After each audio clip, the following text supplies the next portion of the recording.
Board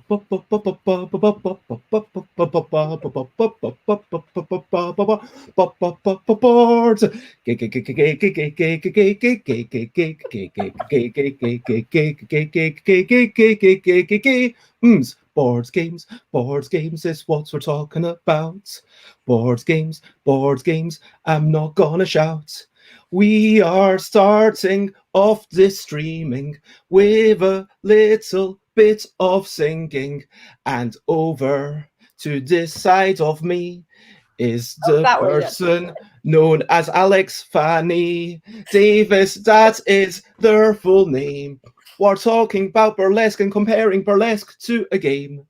How do they differ? How are they the same? Burlesque and board games, burlesque and games. Burlesque and board games is what we're talking about. Burlesque and board games. I'm not gonna shout. Hey, good morning, everyone. Good morning. And hello, Jess. It is lovely to see you in the chat. I was chatting to Jess actually behind the scenes a wee bit on Facebook. Lovely Jess from Thailand and lovely Xate. Although Xate doesn't always like to be called lovely, but fine. Not lovely. Human Xate from Leipzig. Lovely to see you. Hey. Hi, everybody. Thank you, everyone, for being here for the start of the show. And today, as you know, as every day, I am Bez, because, that fact doesn't change. I have, been Bez since, being a wee one.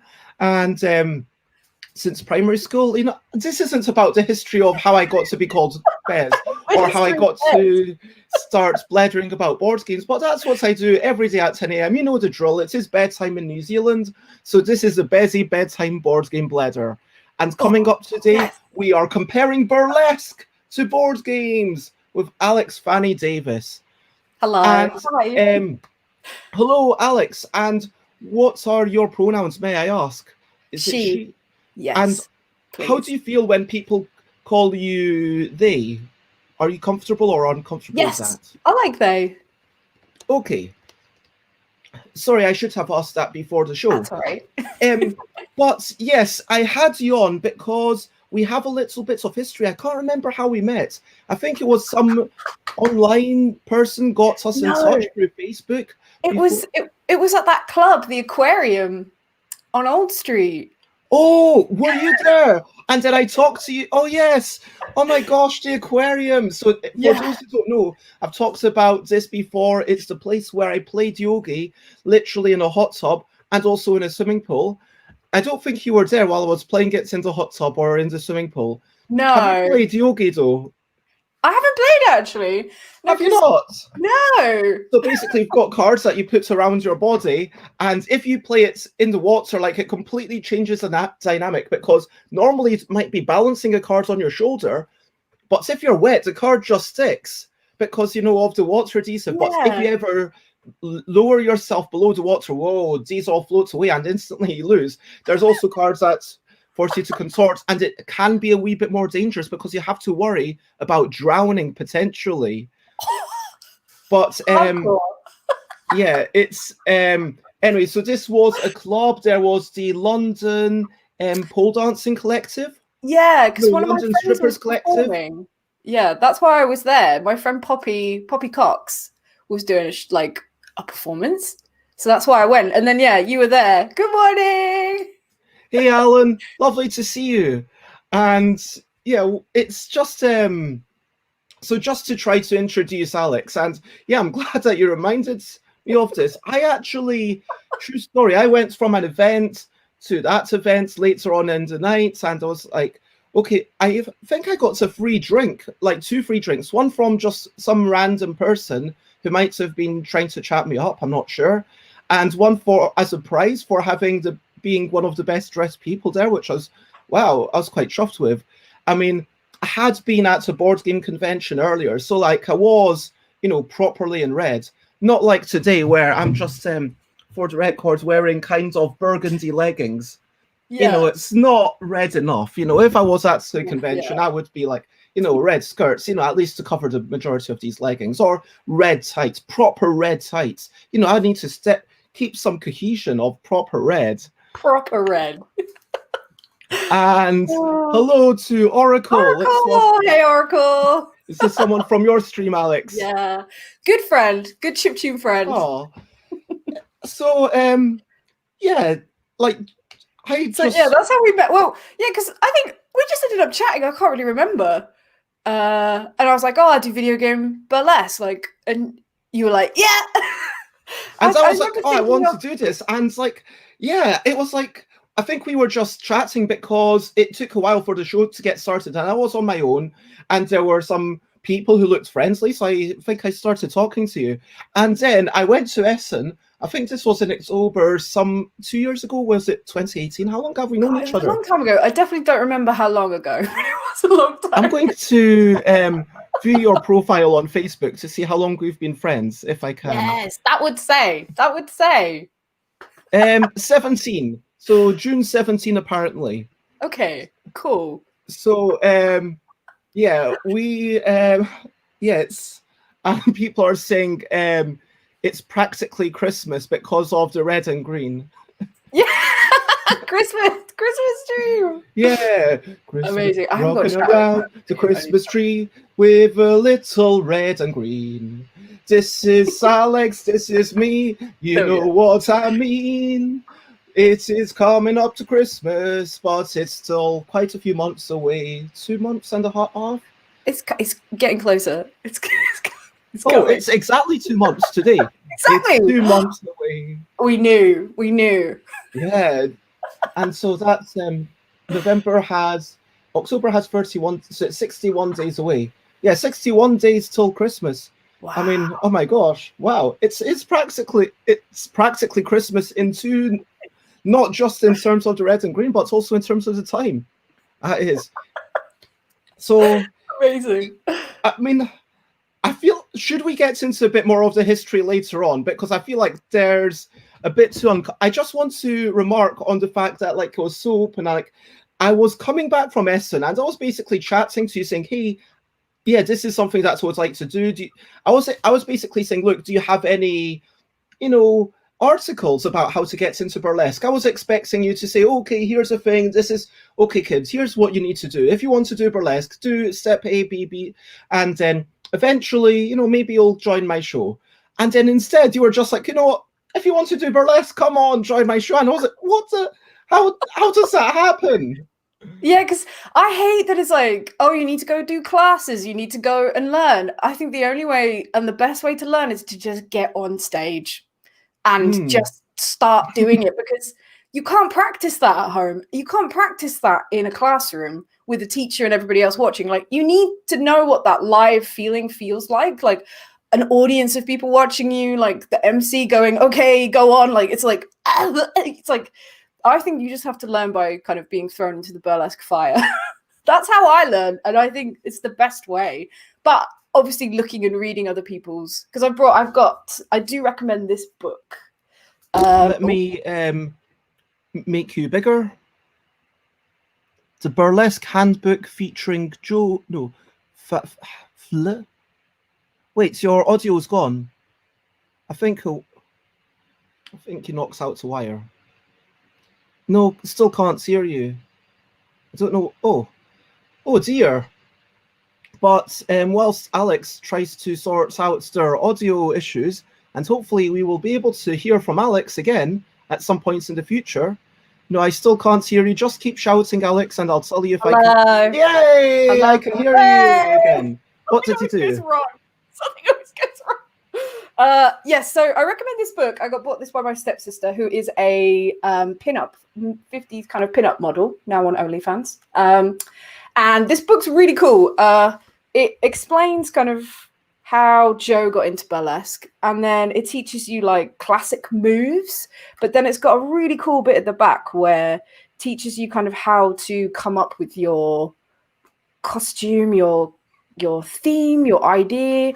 But so I think it's kind of, lots of different ways to do burlesque, and I think coming up with the idea, but the best way to trial it and see what works is to do it to a live audience. And and you realize, oh, if I pull this off in this way, they like it, or if I stand and look this way, you don't, I think you can learn that by experiencing the audience watching you and you realizing what they need to see. I mean, for sure, it's important to go through your performance a few times before you get up on stage. Yeah. I think that if I'd just kind of never tried it before and just gone up and winged it properly for the first ever time, it would have not been great. But for sure, you know, I will. You know, let's leave some of this for later on because I feel like we're already getting into the main topic. Yeah, yeah. I just want to. Jess earlier on said that they're going to burlesque night in a club for Halloween. Hell yes. That's gonna be amazing. I was gonna say, and one of the best ways to learn about burlesque and get interested in burlesque, go to shows. You've got to go to shows. You've got to look at other people's acts. You've got to see what people are doing. You can at watch least them on be YouTube. aware. Yeah, you need to be aware, and you need to like same. I think with any arts and like culture, it's just soak up other people's work and see what you like, so that you can take bits. Oh, I like it when they do that. Oh, I like this, or I haven't seen someone do this. You know, and that helps just build your like experience and build what you're going to produce. So. Shout out to some local burlesque heroes in Cardiff. Fufu Labelle and Discharge. Discharge Also is a very retired good name. King and strong ballet Yvonne Evi McCracken. Amazing. Amazing. And Jess was asking about if we'd met up a wall or up a tree, because that's how I met Jess. And whilst we didn't meet up a tree, I think that meeting at the London Strippers Collective, where I went on to, you know, I think our story is just as, almost as good. I was like, we met in a strip club. Yeah. It's pretty good. I love Oracle saying the power of the book. Hello, Chris. Hello. It's lovely to see you. Yeah, and got to look at other people's. It's very important. Evie was known as Barry Island. And Jess says, visit the London Strippers Collective with your Santa. I mean, obviously, they're not going on right now. There's no clubs. No. Like, it felt like they had these shows and then they kind of stopped. Do you know what happened to them? No, I know someone who's a photographer who worked with them, and he does still hang out with do you some mean of the... Ben? It's called Laszlo. Laszlo. Oh, I thought you were thinking of English Ben, known as Ben. Oh, yeah, Ben! I can't remember their surname. You know the one I mean, Broomfield. Ben. That's the one, Ben Yes. Broomfield. Yes, how could I Ben. I'm sorry, Ben Broomfield, for forgetting your surname. I mean, I prefer if people just remember my first name anyway. No, but yeah, I'm not sure what happened, if I'm honest. I think what's interesting now is there's lots of Zoom burlesque shows, which I have to admit I haven't watched any. There's me like, you need to go to shows, and it's like I haven't kind of got. I watched chiptune shows online, but I haven't watched burlesque shows online. I want to be there. I think it's the problem. I mean, there are some things that are close, but they're not quite close enough. I mean, look, I think what's your affiliation with Essen? Have you ever been to the physical Essen Spiel? Are you trying to attend any of the Spiel things? Are you even aware of Spiel? No, I'm not. Teach me. Basically, Spiel is the biggest board game convention in the world. It's in Essen, and its full name is actually Spiel meets Comic Action, because you can't forget the Comic Action. There's comics. Okay. There's also here's something that I bought in Spiel 2019. I just opened it a couple of days ago. So this is mead, which is Honigwein, which means fermented honey or mead. Mischgetränk. I think that means like a mixed drink. Mit Kirschsaft und schottischem Whisky. Basically, it's a mixed drink with cherry juice and Scottish whiskey. Let me try and make myself bigger for just a moment. Scottish blood. Mmm. Seems very Halloween fitting. Is it tasty? Is it good? We need to know. It's so good.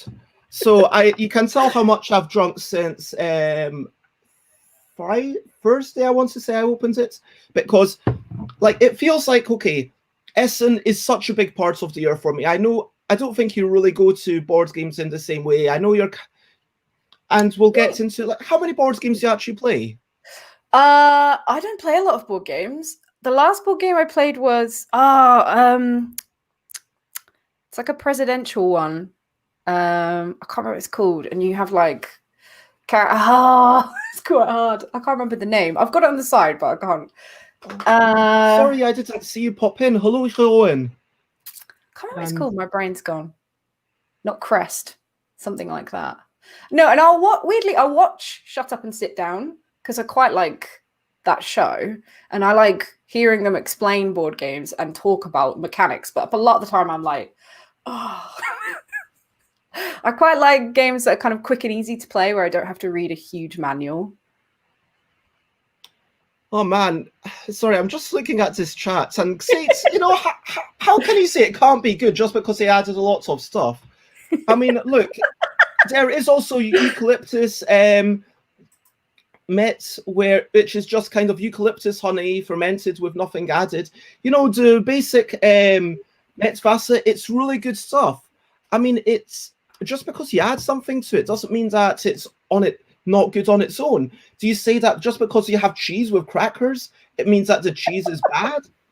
I mean, look, I'm not going to deny that I did, when I was in France in 2019 for Cannes, I went to this little village, Montpellier, and I just bought blocks of cheese, and that was my meal for the day. And I just sat in the park eating cheese with no crackers, because, like, how often am I in France? Come on.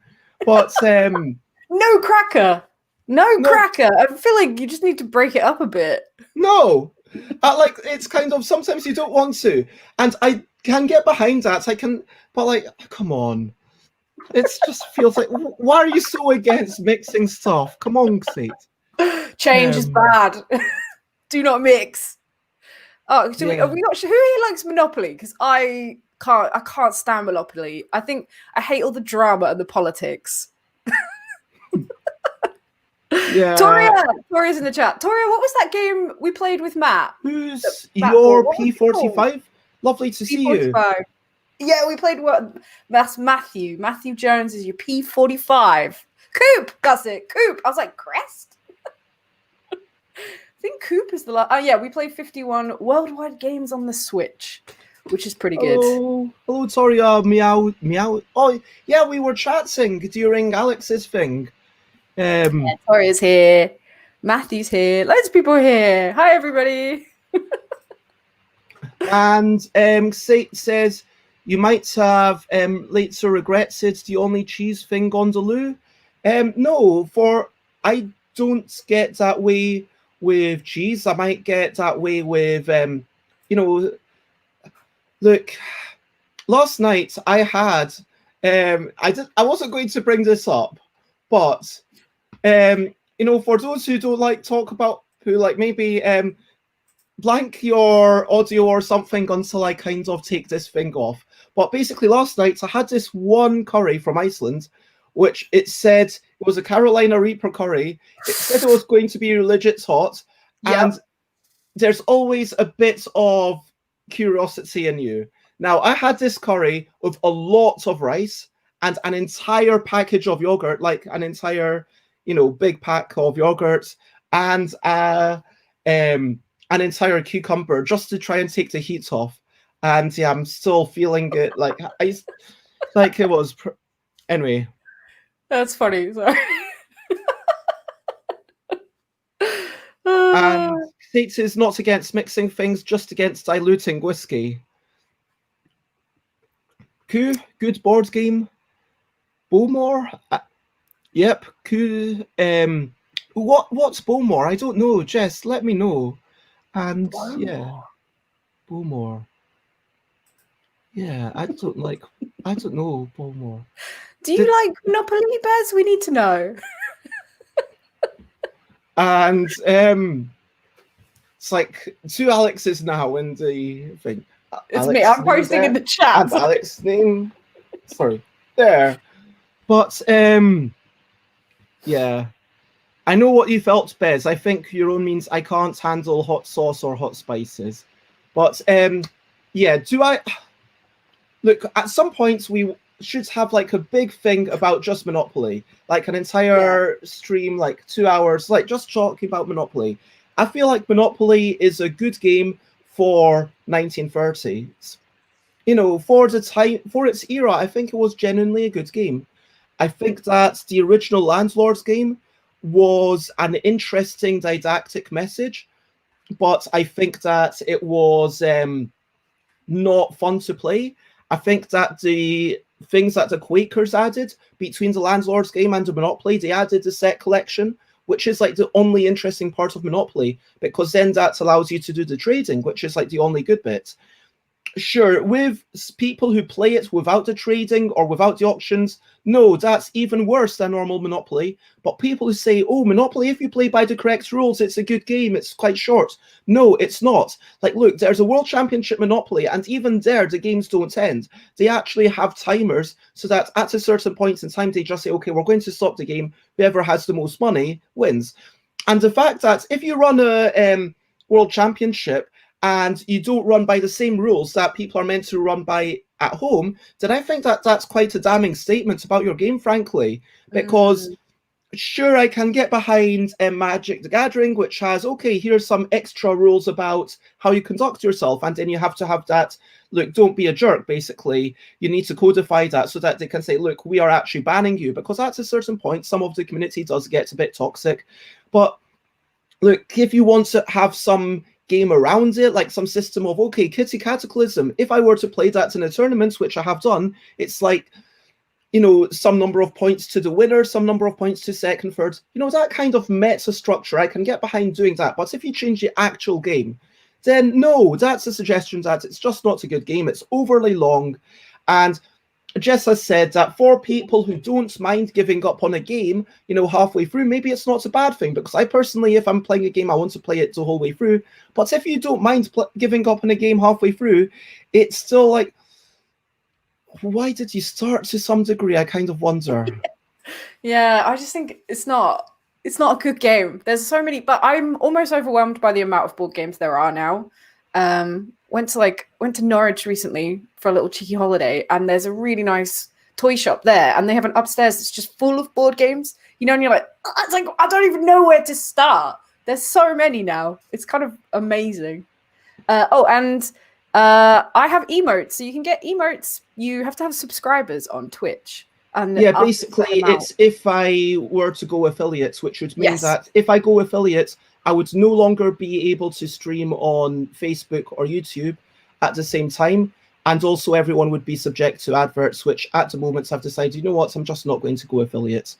I made we had that whole conversation back in the day. I can't remember when it was, like about 4 months ago, when I could have gone affiliates. I was like, hey, oh, wait a minute, looking through the terms and conditions. I'm not sure I'm happy with all of this. And it feels like they actually sometimes force midstream things on you, which I know it's like a small thing, but as a viewer, like I know it's only 30 seconds, but you jump in and sometimes you just want to jump in and say, oh, hello, and then like kind of flick through things, and it's kind of, I don't know, like I'm not saying anyone else shouldn't go affiliate, but I've just decided to not go affiliate. I think that's interesting. Interesting. Are you going to do a Monopoly stream on Sunday? Basically, this is the day that Xates isn't normally here, so Xates wants it to be a day that they aren't here. Yeah. I do like a set ending with a goodbye song, that's true. Monopoly, it's been outdated by so many good games now. All the remakes are the same. They need to change to give you an option. That's if you're almost out of money, there should be a possibility to come back. Otherwise, you're just a piece of furniture after you lost. How can an iron be a landlord? It's pretty fun. It's pretty like all those, like, it's like something from the brain of Dali or something, like this iron and this little dog and a thimble marching around the landscape. If you go into their houses, the iron will stamp on you, and you've got to give your money to the mighty iron. I think it's funny. I think that's funny. Yeah. Okay. The issue Torio says is how much damage it has done to people who were having a fine day before playing it. Sister always used to steal money. Classic. You know, it is a hot button topic. It's one day, Jess, but you will be the.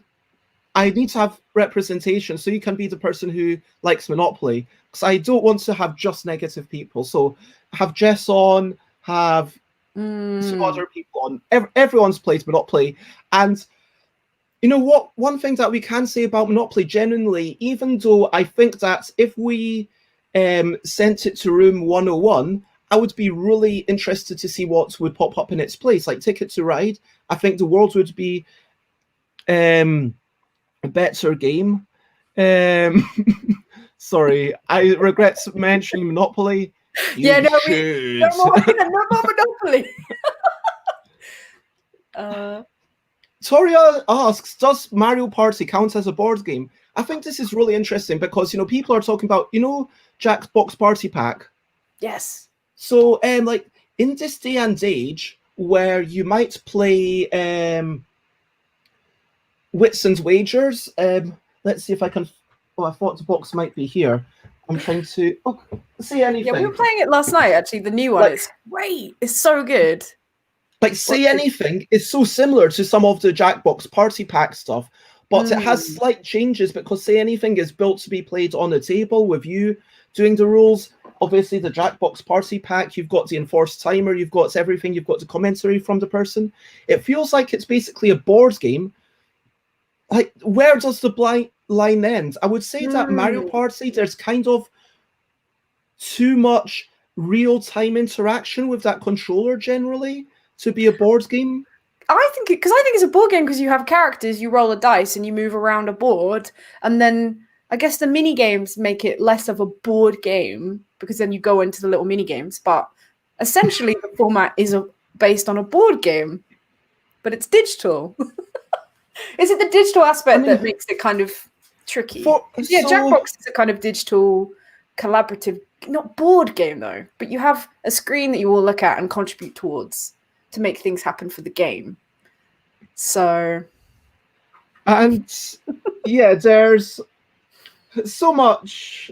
Like, I almost feel like if we start talking about what's the difference between a board game and a video game, that's another topic that's like 2 hours long. Because I just feel like, to summarize my current thoughts, like, let's just have 1 minute each and let's stop the conversation of what is a board game.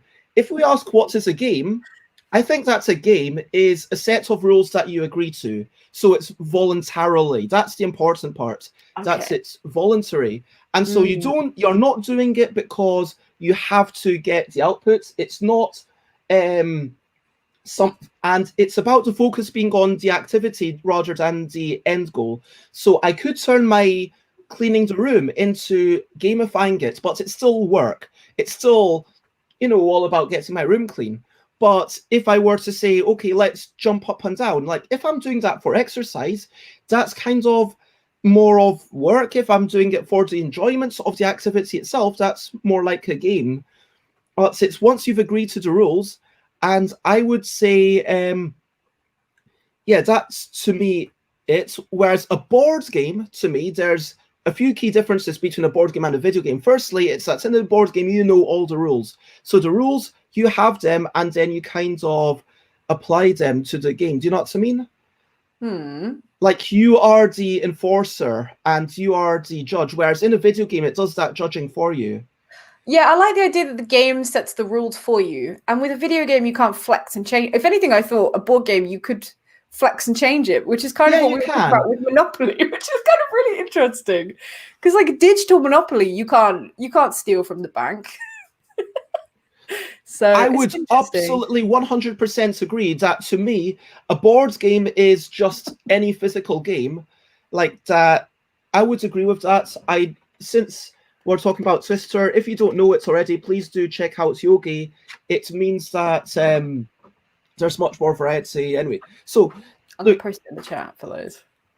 video games, for me, the other big difference is like that sorts of Twitch controllers, which is where Twitch, the streaming service, got its name from, where it's like, oh, I need to do that, I need to do this quickly. Sure, board games, you can have a timer. You've got things like Escape from the Temple, where you've got to roll lots of dice within 10 minutes, or you've got time pressure in other games, or you can have digital components. But to my mind, if you've got to start, if it's about your dexterity with the controller, then that puts its focus onto more of a video game, which is why, to me, in conclusion, Mario Party is not a board game because of the focus on the dexterity with the controller.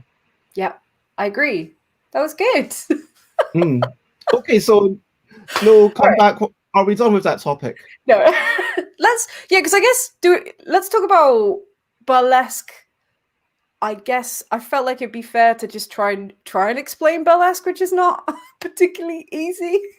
Oh, sorry, Alex. I did kind of take away things. Let me go into Twitch and actually make you a VIP because I know you and you're lovely and yeah. Oh wait, then I'll have to go into the back end. That will take time. Do it tomorrow. Yeah, I was just posting. Is it because I posted the link? No. Yeah, basically, I turned off links because I get too many robots and it's just annoying. Some people coming on and saying, hey, find hot girls here. Or, hey, do you want more followers? Come here. And I don't want to even give them the satisfaction of letting their link appear. I like Oracle Point. Twister is Twister the official board game of burlesque? Let's move back a step because we have not even gone into the normal things. We've just kind of gone, let's talk about brilliant things.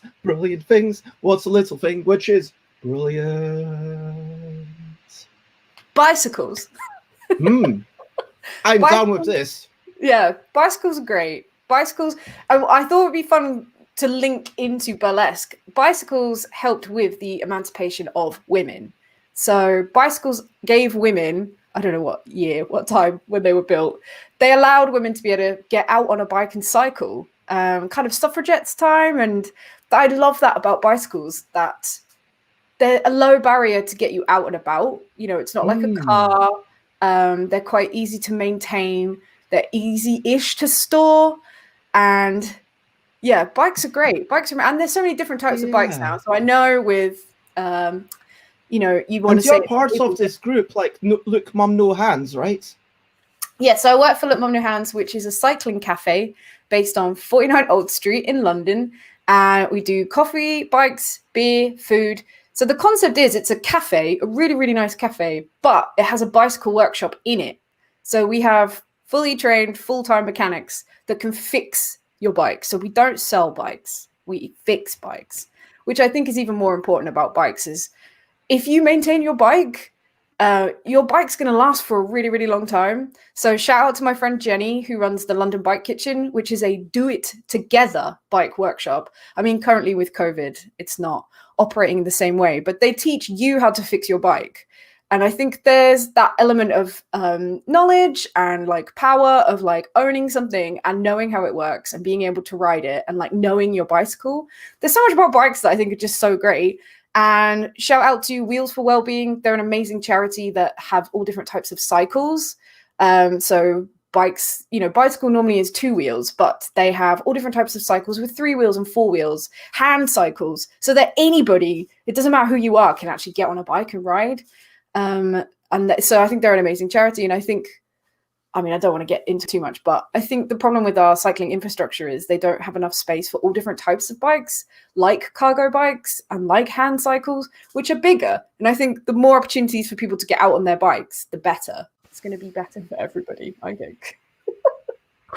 Because there's amazing stuff like cargo bike championships. They're really cool. And people have to like load up their bike and put like water and food and have to be able to cycle it across like a crazy terrain. If more people had cargo bikes and more people were riding, basically I'm saying ban cars because I think cars are terrible. So. And lots of love, Kate. I hope you do manage to get someone to come by and fix your bike soon. Yeah, look up London Bike Kitchen because Jenny does online classes now. So she does them on Zoom and teaches you how to fix your bike in all different ways, which I think is so cool. I mean, you can watch This is videos on messed up. Have YouTube. you read this? Saint's ex-husband took their bike tools and air pump when they left, but not the Boo. bike. Not the bike. That's really bizarre. And yeah. That's very mean. And look, I'm just going to say that bikes are brilliant because you have the satisfaction of going with your own body. You have the exercise. It's a little bit sad that I don't get around on my bike as much as I used to because I don't have the satisfaction of interacting with people when I get to a place. But it's cheap. I mean, compared to public transports or anything, it's cheaper. It's good for the environment. Yeah. It's so many great things about bikes. And so let us know in the comments, why do you love bikes? And I will applaud the best answer of why bikes are brilliant. We're ready. Get it in the chat. Yeah. B for bike in the chat. And so bus. Bus. I'll allow buses. Buses are all right. I mean, in this day and age, when you're kind of in a like close environment, can't do a tail whip. You can't do a tail. What's a tail whip? You can skid. You can skid on a fixie, and you can do track stands. Track stands are pretty cool. Maybe you could do a donut. What is a tail whip? Isn't that where it's like? Oh, where you kind of push down the front and then you like whip the back around you. Is that what they're saying? Like you kind of stand up and when you're midair, holding the handlebars and you spin the frame of the bike 360 degrees. Wow, that sounds very impressive. Is that like a BMX type thing? I don't think you could get that on like a hybrid, right? Jeff says, I love how I feel when I'm cycling. I forget all my problems and process my thoughts. I love to push it. Push it real good. Push that bike. Bikes are brilliant if you have physical limitations like me, but still want to be independent and go places without a ride and not spend tons of money on trams that will usually only go near where you want to go and leave you still needing to walk. And so, yeah, it allows people to be self-reliant. I really like that set. Johan says, we have a lot of bike lanes and going from A to B here, it's very safe to use a bike. All our cities are connected with bike lanes. Alan Outson says, bikes are brilliant as it allows old men to wear lycra without being laughed at too much. And oh, that's great. I love all this chat. And I agree with Jess that people should be allowed to wear whatever they want and shouldn't be laughed at or anything else. But I'm just going to award Xate for the best comment because like about the allowing more people to have that mobility, that is an amazing thing. Thank you for that amazing chat, everyone. That was great. I really enjoyed that. Okay, so let's move on to recent highlights, living life and seeing the sights. Recent highlights, playing games and other delights. Recent highlights. What have you enjoyed recently? In the comments, feel free to tell us in the chat. Have you enjoyed? Does that sound like? Is that PG rated? Is what I was about to say. That sounds like something that two people who love each other very much or might just want to enjoy each other's bodies might do. Is that something like, am I allowed to do that to my chat? I'm never sure where the line is. It's kind of like, as long as we don't dwell on it too much, if you want to just say that you are allowed to say that you enjoyed sex recently, but let's not get into any more details than that. That's the limits of just how S in the chat. Just say you had sex. We don't need to hear about anything else. Literally no more details. But if you did, then good for you. And I'm going to say that what have I enjoyed recently? I've been enjoying this Scottish blood occasionally. I've not drunk it today yet. I have been managing to get out for a wee bit of a wander. I had a lovely chat with Jess. That was a definite highlight about, we just chatted about Thailand and things as I wandered around this field. It was kind of raining, and there were some people distant, but I kept my distance, don't worry. And I took some photos of some mushrooms. Yeah, That's having great. that spicy curry, even though I'm suffering for it, like, it was definitely a memorable thing. It feels like that thing that you want to do, like, maybe once every 5 years, just to kind of remind yourself that you're alive. Do you know what I mean?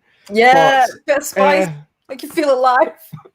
yeah, it's like, I mean, I don't know how harmful this attitude is. It's like, yeah, cut myself. No, please don't do that. Please don't go into self-harm. And maybe No. like eating spicy foods, does that venture into self-harm if I you're think just... it does in a way, actually, yeah, because my friend Ron, when we were with Toria, when we had those really spicy wings was it Wingstop?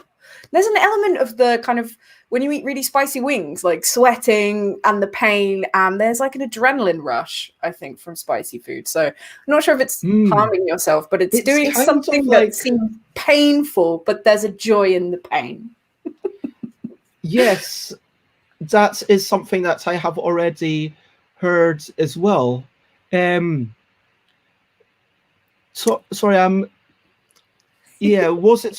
Oh, okay. Talking about that. Yeah, you don't need to talk about exact positions, but yeah, I love rain. I know some people love rain. I know Xates loves rain, but I do not love rain. But it was still nice, kind of wandering around. It wasn't too much rain. I didn't get properly wet. I just kind of came back home. Nice little bit of rain.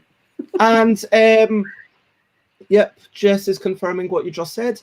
Yeah. And my other highlights, if I want to call it that, is watching a bit of Good Girls on Netflix. Good Girls. Also, have you heard of this one? No, we got rid of Netflix, but I need to get Netflix back. So I want to watch that Bly House, like the next installment from Haunting of Hill House. So I haven't been looking at Netflix, but yeah, I'm ready to come back.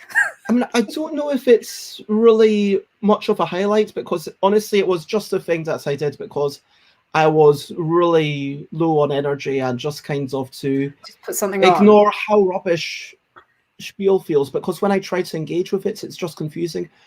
Another highlight, I'm just going to give a shout out to Xate. We went to raid the Quality Beast games yesterday, and they'd already finished, but then just came back for like 30 seconds to say, hey everyone, we finished, but we're going to be back.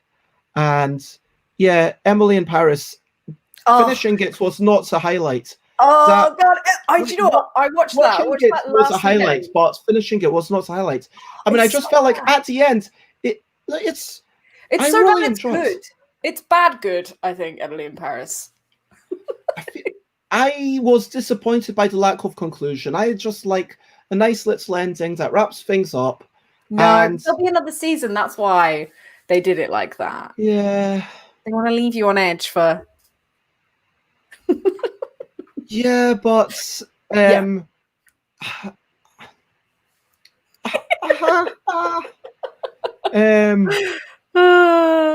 I like endings. I like satisfying conclusions. You're not going to get that with Netflix. The Good Place. That was a show that ended properly. I did watch that. I find it really I loved The Good Place. I have a soft spot for shows about, the afterlife. I do like shows about the afterlife. Maybe even though I don't believe any of them, it's kind of interesting to ponder and be like, yeah, you know what?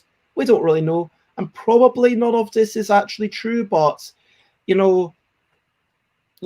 yeah, it's fun to think about. Anyway, Xate's highlights have been teaching older friends games at Spiel on our Discord server in German and in Dutch. Nice. That is pretty impressive. I didn't know that your Dutch was good enough to teach games. Nice done. Jeroen's highlights: posting a package from my new internet to my new internet friends. It's a surprise for them. I made some special pieces, so I'm happy I could do that to our new friends. That's nice. That's very nice.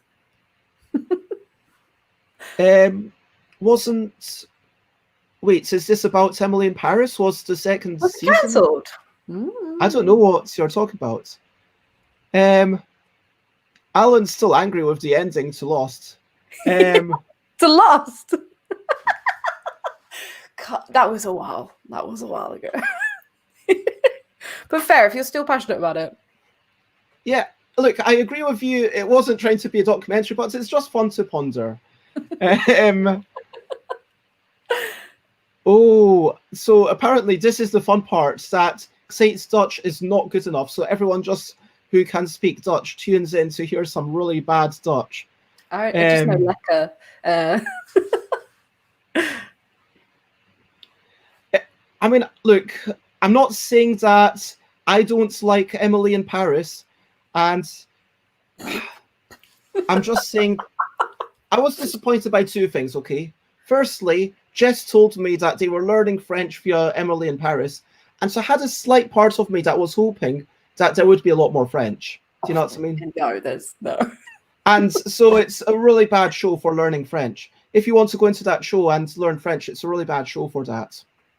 The other thing is that, yeah, if you go into the show expecting a conclusion where things wrap up, then that's not what we're going to get. But yeah, apparently we're just talking about TV shows. This has been a relatively recent highlight. You talked about it. So why do you like Emily in Paris? I loved, because she works in social media and I work in social media, it was really fun to see a TV show that actually kind of tried to tackle the elements of that job. Like, I feel like I've been doing social media for years, and especially when I first started out, people are like, what's that?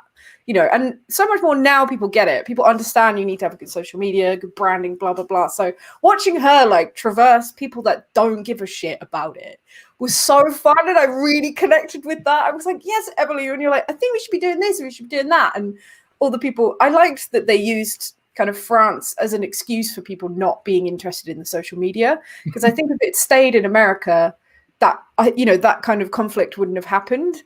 And her just being a bit of a, not a goof, but just a bit of a klutz maybe, was kind of fun for me to see a character like, but she always did well. But it, you know, you had the impression, oh, is it whiskey time? Hell yeah. I think, you're muted. I'm allowed to drink it because it's red. Yeah, of course. Although it's, I think it's almost 6 p.m. now in Thailand. It's 5 o'clock somewhere. Yes, I want some. So I just want to tell you that there's a lot of sweetness from the honey. There's a lot of fruitiness from, you know, you get the notes of everything that you'd expect. It's just such a delicious thing to savor. And the most important thing is that this makes me feel a little bit more like I am at Spiel. Because at Spiel, maybe I got 9 o'clock in the morning. I think it opens at 10, I think. I can't quite remember. But 9 o'clock in the morning, 1 hour before opening, I would be there. And I'd go to the mead stands. I'd be like, yeah, I want to taste everything. This would normally happen on the Friday or Saturday. I'd just, okay, I want to taste that. Okay, yep, let me taste everything. And then I would taste literally everything, which would be maybe like 40 bottles. And then amazing. You get like a little shots of it.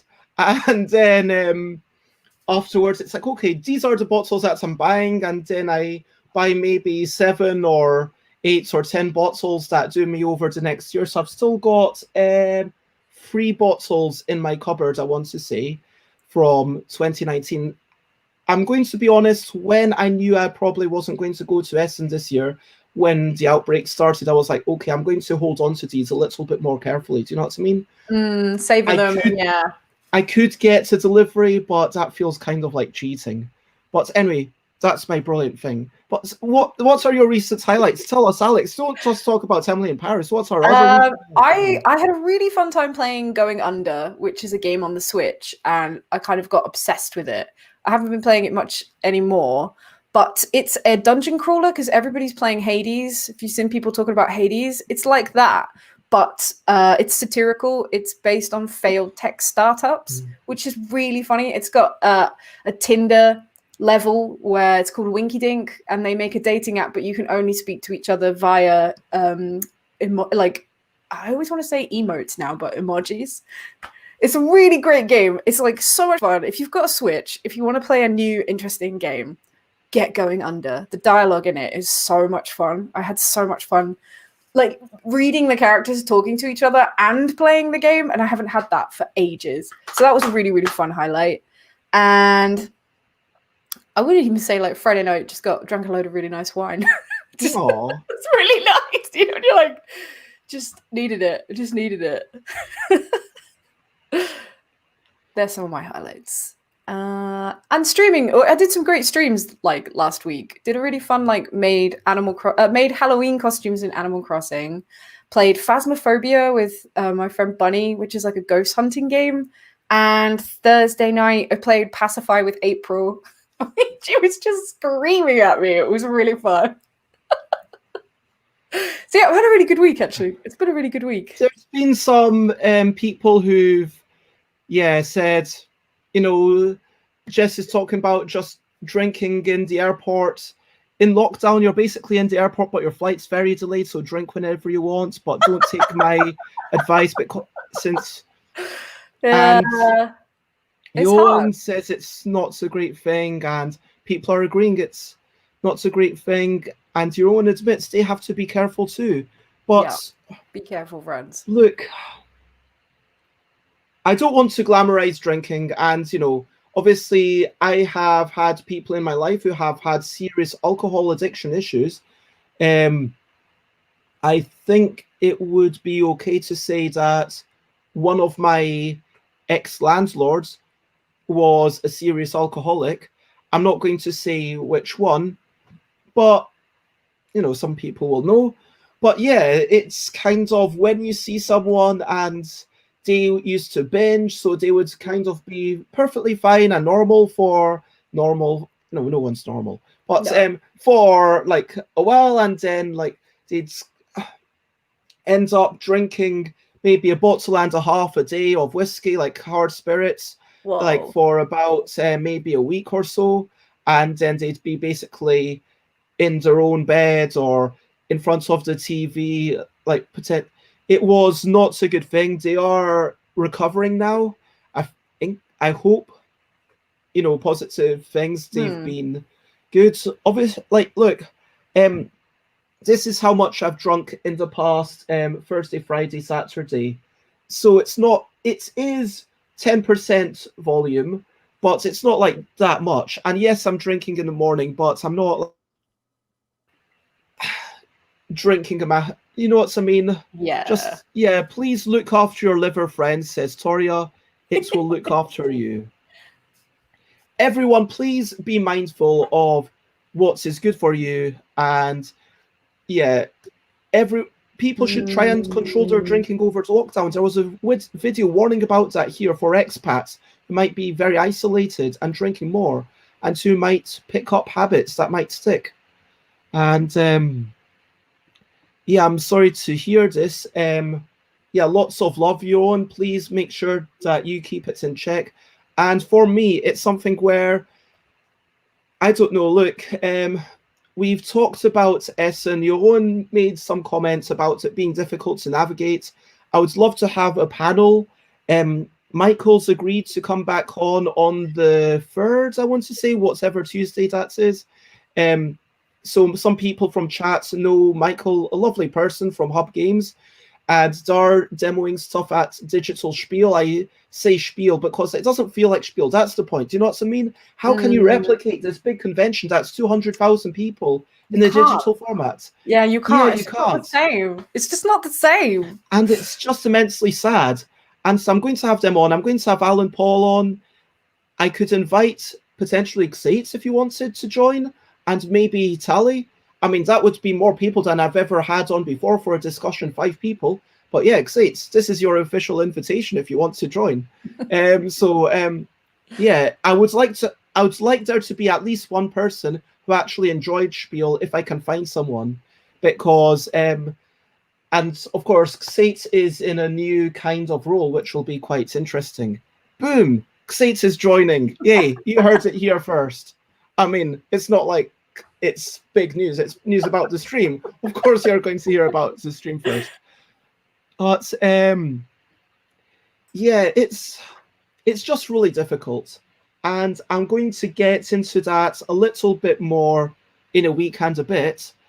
Yeah, but I'm just feeling immensely sad, and this kind of reminds me of the good times and gives me hope for good times, and also it tastes really nice. Good. Cheers. Cheers, everybody. With all, yeah, I got to go because it is online. With all the corona I've been doing, I would have had to stay at home. Cheers. See, just enough to wet your lips and to taste it that tiny bit. Right, so, let's move on. Oh my gosh, we are so rambly today. This is fine. This is fine. This is like what it's meant to be. Like, we have someone on and it's a bit about their personality. It's a bit of fun. And let's make this actually quick questions, okay? If we can. Let's finish this in the next 2 minutes. Oh my gosh, for some reason my text... Okay, where exactly in the world are you? I'm based in London, Leytonstone, which I love Leytonstone. Leytonstone's amazing. It's so nice. So many really cute independent shops. Like literally last night, me and Matt were just walking around, like walking past all of them. And we follow the people on Instagram. Like one of the shops, Stone Mini Mart, they've bought a second shop and they've like set it up and it's all an eco-friendly refill shop. So they have no packaging. So it's all like little, you know, and you can fill it up. So nice. It's so nice. There's a really nice wine place, really nice grocery store. It's really good. Anyway, sorry, I'm not being quick. No, it's fine. So you knew I was. If I was going to come over and hit your elbow with my elbow and do that, would you hit elbows with me? Yeah. If I were to cycle elbows. If I were to cycle over. Yeah. Cool. Did you have breakfast this morning, and when did you wake up?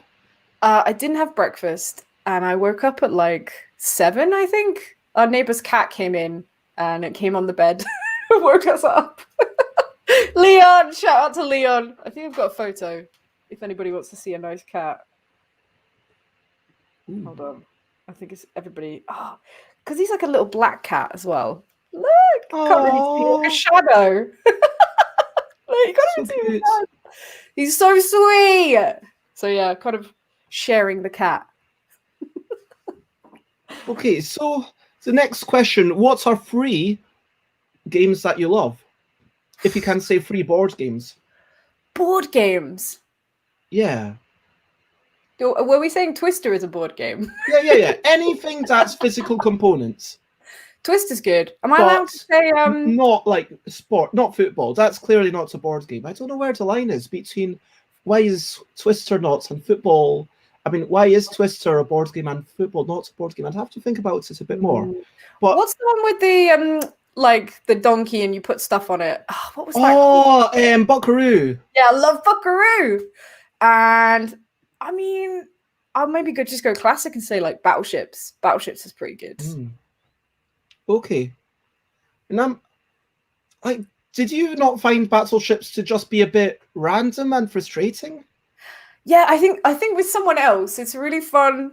I used to do it because I used to go to drafts actually. And if you go on a date, it's a really good date game because you're kind of like trying to work out, how you're going to play, if you're actually going to get the ship, but you can kind of chat at the same time. So I think it's a really good game. That's true. Like sometimes you want something a bit mindless. I really like Jenga played basically cooperatively as a 2-player game for first dates. I think that's wonderful. I have to admit, I once had a first date with someone, okay? So there's 3 blocks. Everyone knows there's kind of 3 blocks, right? One of the block had been removed. So this block was no longer there. Now, they tried to remove the middle block. And I was thinking, oh my gosh, can you not understand that if you remove the middle block, it's going to like tip that way?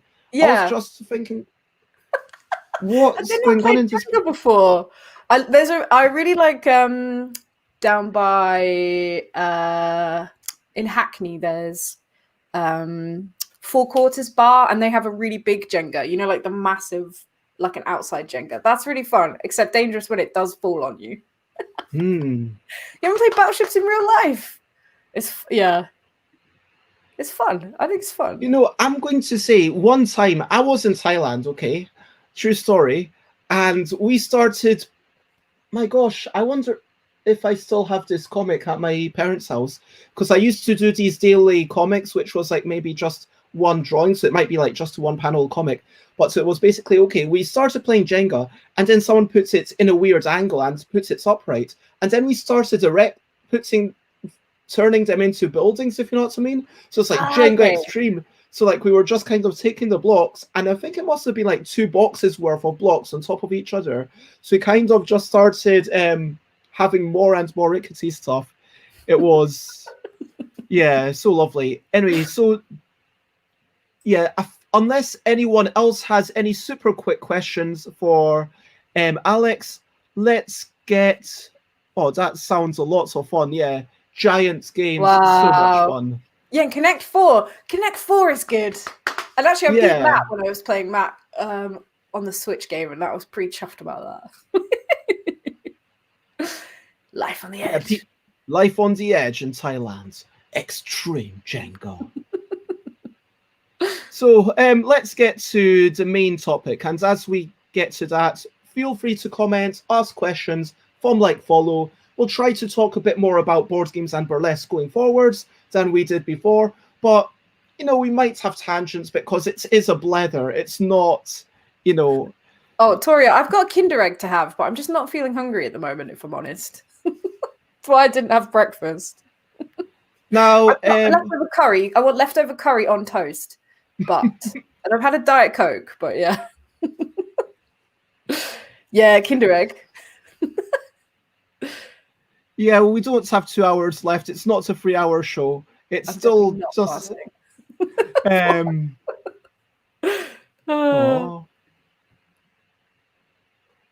But yeah, so we are now in. Where's my?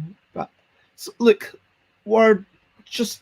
What is burlesque? Let's start off with that question. What is burlesque? What is it? Is it just taking off your clothes? Yeah, is it just stripping? Is it just stripping? Does there have to be music? So I thought if everybody's ready, you have to take off your clothes. So you don't. I don't think you have to take off your clothes. But I thought it'd be interesting. I went on Wikipedia, as everybody does, to look up burlesque, and I've been doing burlesque for a couple of years now. I think I can check on. I mean, you were definitely fairly entrenched in 2017 when I met you, and you were like, you already had this big, you know, group of burlesque or video game burlesque, and then, you know, just to get back into this whole how we met story. So Alex basically said, "Oh yeah, you know, if you're up for it, join us." I was like, "Oh my god!" And I was with Alan and Charlie Paul at the time. Alan Paul, lots of people will know because they are on my show every other Tuesday, pretty much.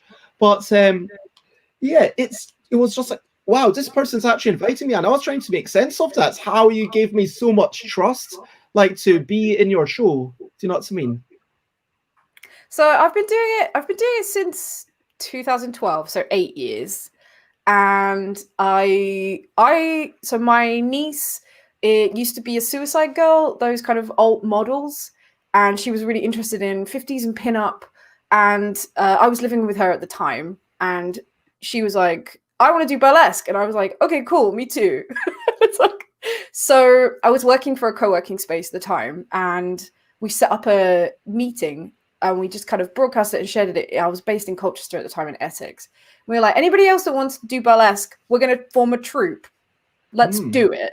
And we got 2 other women that joined. Emmanuel, who used to be a stripper at like Peppermint Rhino or Spearmint Rhino. I always get that wrong. And Holly, who was from Cornwall, and she'd been doing burlesque for a while. So the 4 of us just kind of like got together and started exploring what it is and what it means.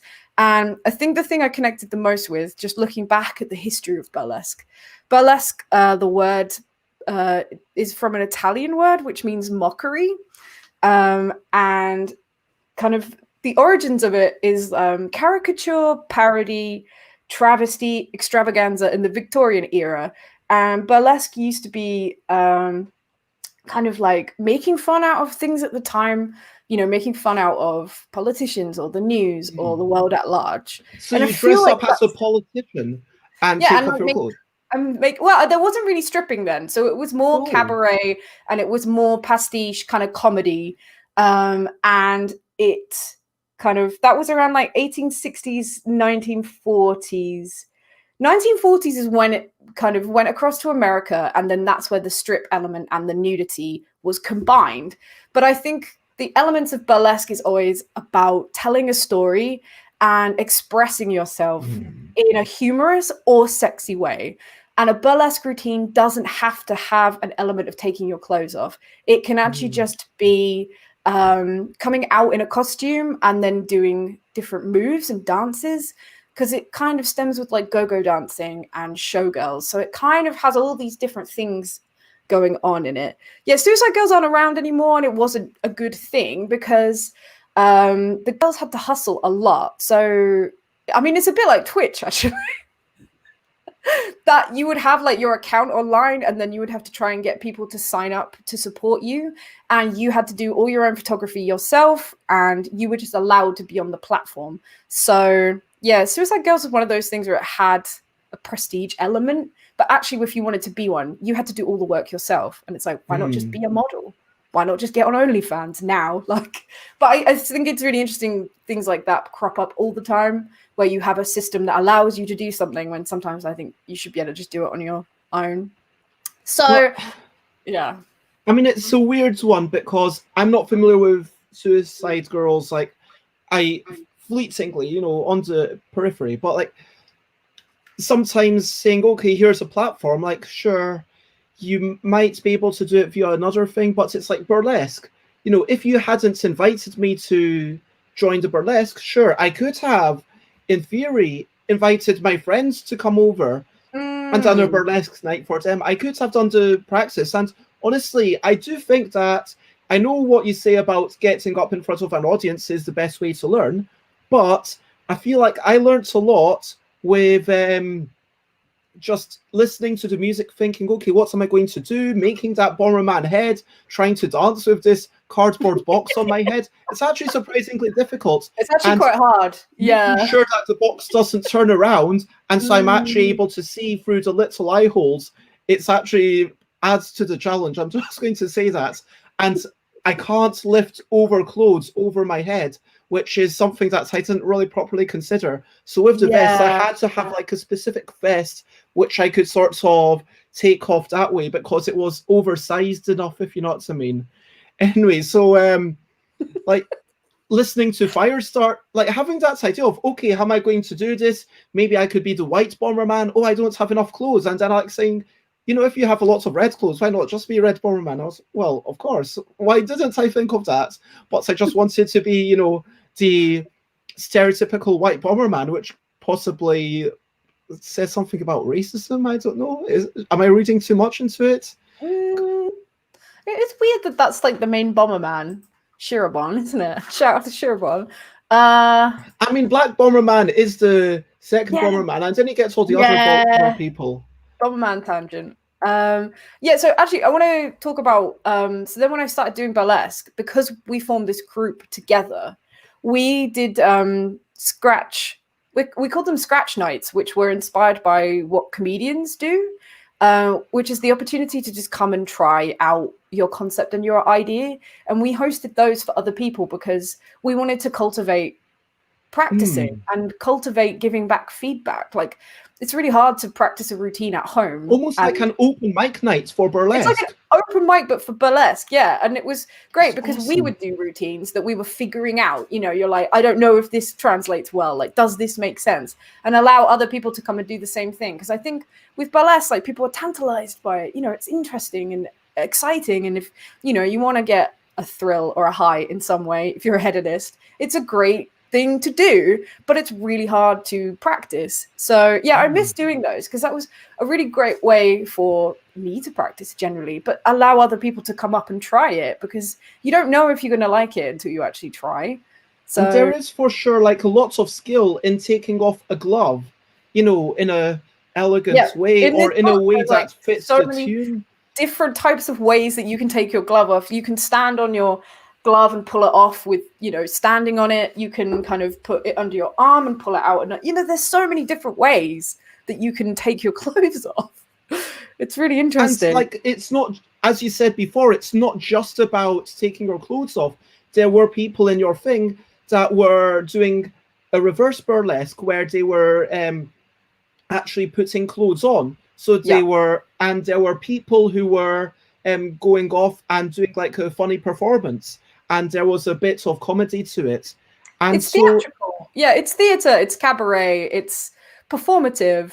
You know, I studied art, so it was kind of from like performance art background. I could see the question from Jess. I did feel more confident actually, and it was really interesting. I was just reading this book this morning just to kind of like get my head back in the game. And it reminded me of when we first started doing it. We'd have so many other women come and watch, or just people come and watch and be like, oh my God, how can you do that? You know, oh my God, what is it like? And it's like getting to know your own body and celebrating it and just being comfortable in you.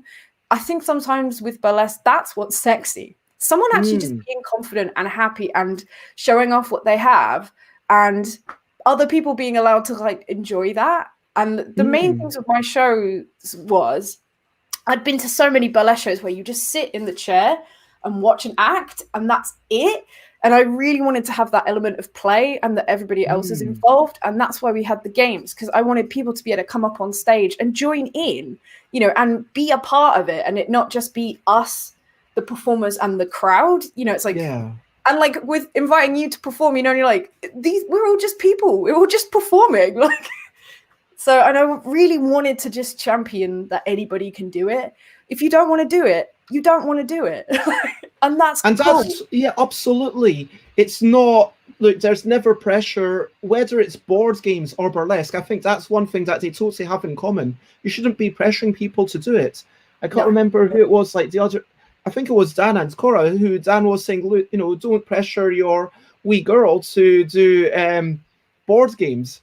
And, you know, there's not many dads pressuring their wee girls to do burlesque, but, you know, whoever it is, like, there's no pressure. But it's, I think both of these things, like just getting into the main topic of comparing them, I think that both of these things can help bring confidence about.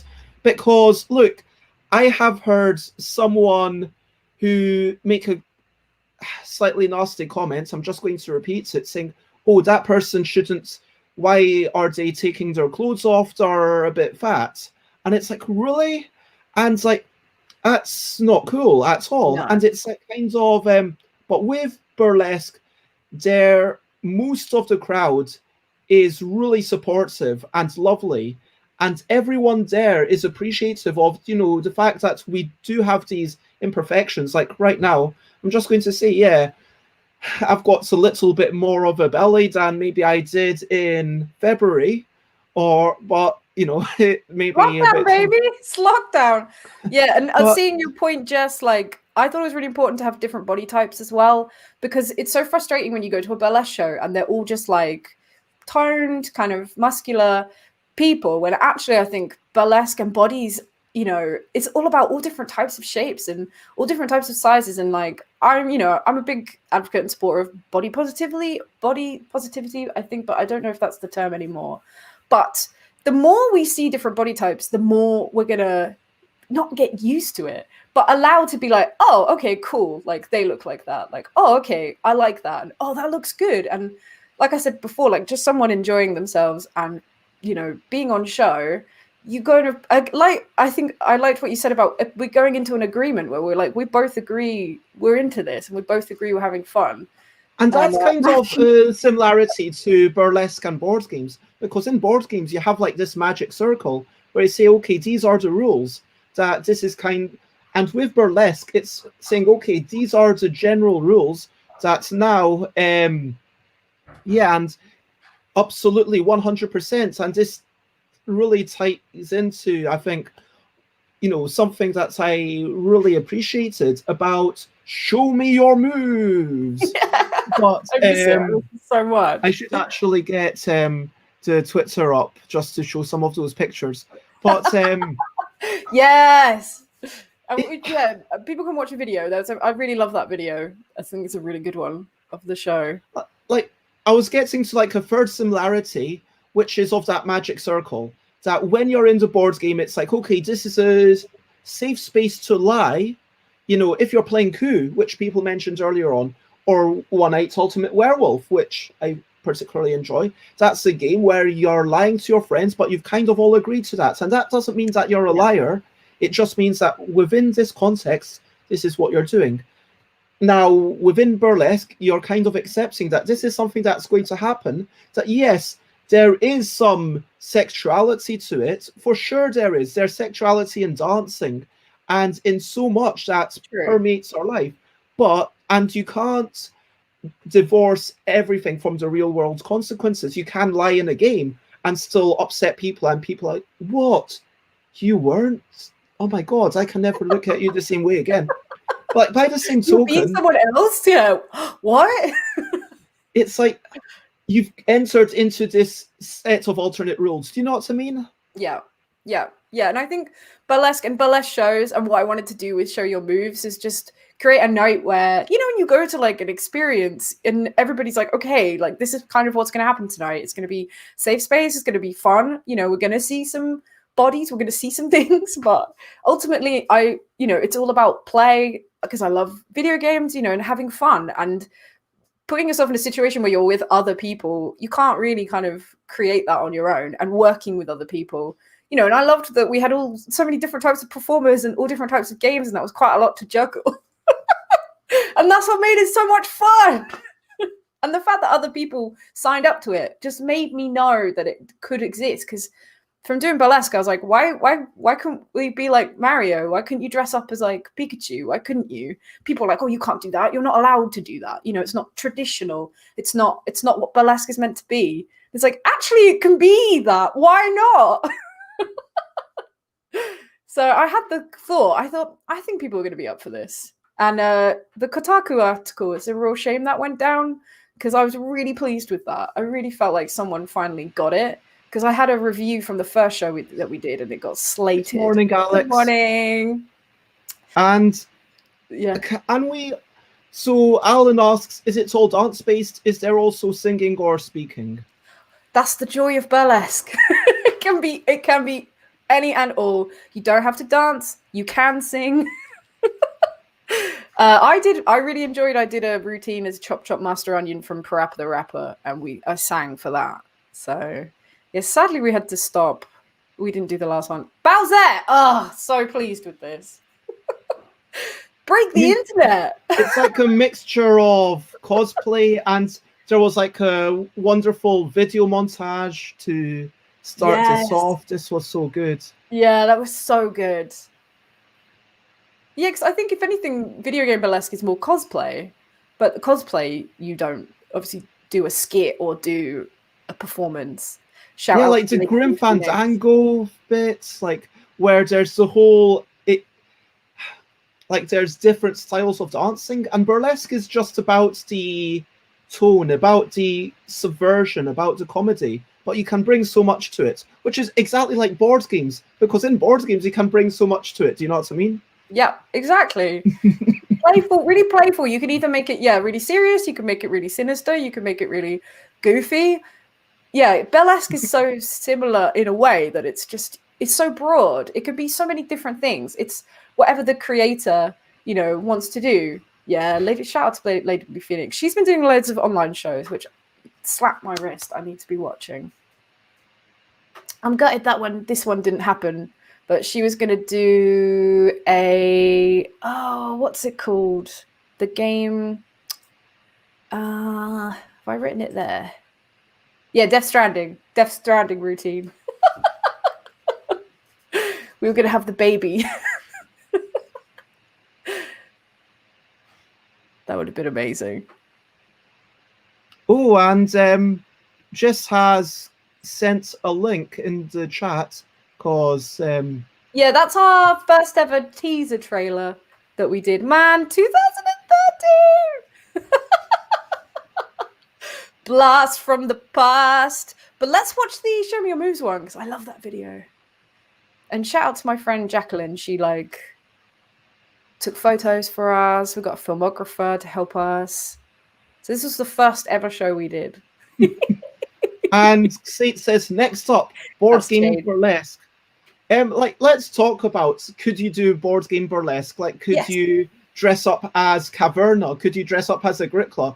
I'm the angry person from Agricola on the front cover.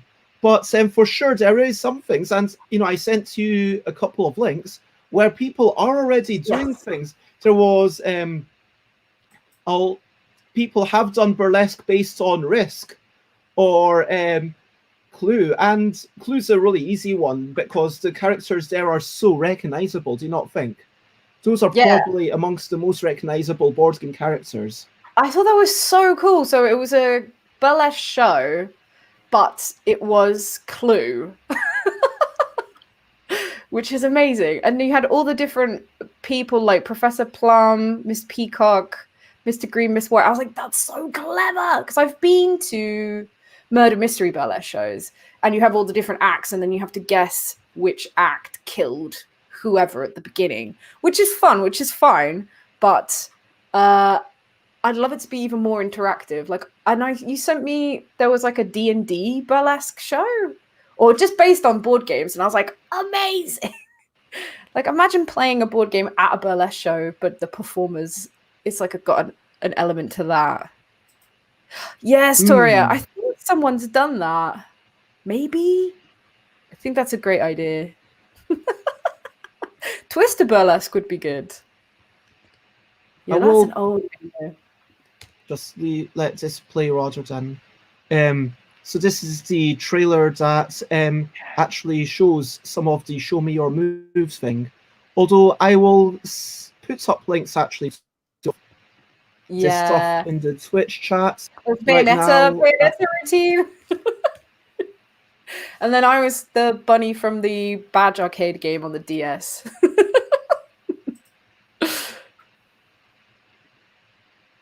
Can I have a dress-up paper, but all like the kind of paper tabs you hold over? I'd actually enjoy dressing up a finger in a burlesque tabletop. Oh, so talking about the connection in a slightly different way. So, you know, sometimes, like, I love this kind of big censored thing where, you know, it's not like, it's like they're kind of wearing this sports bra that you might see in a nightclub anyway. And it's not like it's actually that raunchy, but there's just quite a lot to laugh about. It's yeah, it was such a good show. I'm so happy. Oh, there's me. Yeah. Check. Woo! Took off the gloves because in the thing, it's like the glove is. In my mind, bomber people like live in this alternate universe where the hand is the most sexual part of the body, and so you know, that's why like the taking off the hand. That's like the second hand was the final thing. Like, I don't think that came across. So, like, in terms of communication, that was probably quite badly done. But it's like, oh, okay, I've basically taken off everything else that I'm going to. Now, to finally take off the glove. Whoa! But I love that about burlesque. We were like, oh, the glove. You're going to take a glove off. Yeah, and we all agree, like, to be, like, shocked by that. I really, like, shout out to Holly with the censored top. Like, I learned from her. She was so good when she'd perform. If people weren't making enough noise, she'd just completely stop what she's doing and be like, you know, and you're like, I'm going to take this glove off and I want you to give a shit about it. And I think that's really fun that you're like teaching the audience what to shout about. Like, that's why I did the DTF drowsy routine where I was drowsy and we had to get the crowd to like cheer to make me take stuff off, because you want to teach people about that. You're like, we need to teach you to cheer for this and what you need to cheer for, and the performer kind of dictates that. I think it's great. Like, we've talked about magic circles, like about that suspension of disbelief, about those extra rules that, you know, kind of maybe discarding the normal rules of society. Like, okay, you're in this new space. You're allowed to, you know, engage with things in a slightly different manner than you normally would. Mm. Is it always a cooperative game? Asks Alan Alton. Is burlesque always cooperative, or is burlesque competitive in some ways? I mean, I guess if you're doing it for money or if you're doing it for fame, then I guess it could intrinsically become competitive. I was quite inspired by Shut Up and Sit Down did an episode about roll and write? Games where you roll a dice and then you fill in. And they had this really interesting pinball board game, and they pitched that it was really good to play on your own, and you just fill out the pinboard ball and you just roll the right dice in an attempt to kind of get further up the ball and get like the bonus things. And I like the idea of a burlesque board game being something you could actually play on your own, because the elements of it would be collecting stuff for your routine and making your way to the stage and performing. And that they're the kind of ideas that I thought would be part of a burlesque board game. So you could play with other people because you'd be in a show together, but you could also be just a single performer as part of a night. So you're playing on your own. I mean, do you think that's the biggest part of burlesque? Like the kind of wanting your own performance to be as good as it can be and cooperating with like the, person running the event and getting people to come in? Or do you think that there's an element of competition that permeates burlesque culture at all? There's two sides to that, because there are competitions. So you could be getting ready to be part of a competition, or you could just be part of a show, and the show is just celebrating a theme or celebrating people. And I'm not always particularly comfortable about competition. I don't always find it's healthy, and I think it can kind of make it a bit toxic, and it's usually who the judge is. It's a larger issue about that. And I kind of get quite angry that a lot of burlesque competitions are run by men. And I just, not that I think they don't have a place to judge, but I kind of don't like all the performers working towards what just one person has decided that they're the judge. I'd prefer if it was more of a round. Surely it would be better like a panel. Are you familiar with the pole sports world championship? I don't think it ran this year, but are you familiar with it? No. It actually runs in London. It's absolutely 100% worth going to if you get a chance. It's in the summer normally. And they have essentially, they are doing pole dancing like it would be as an Olympic sport, if you know what I mean. So they are basically trying to treat it with the gravitas and seriousness that it would take to make it an Olympic sport. So looking at figure skating, it's basically, okay, if you do this, you get this many points. And there is a very definite, okay, you need to do these particular moves, but you do get some points for how well you do it. It's like basic things like, are your toes pointed all the time? And then in this format, it's really exciting to see it with a big panel, and are like, oh yeah, these are the people, and then they have a little thing. But as an audience member, my favorite performance, I can't remember their names, but it was a couple from Japan where they did a one-handed lift with, and one person was spinning around a pole, and then the other person was like down on the ground, and then they took one hand, and then they actually lifted the other person, and then from there, like they wrapped around the pole, and like just I saw them doing things that other people weren't doing, but maybe because that wasn't part of the grading system, if you know what I mean. That is the problem with an Olympic style grading system, that it almost encourages people to check boxes. But that was my favorite performance by far. They didn't even make it into the top 3 of the. It's an interesting point, because that's kind of why I'm nervous of burlesque competitions, because I love that burlesque can be so broad and so so many different types of expressions.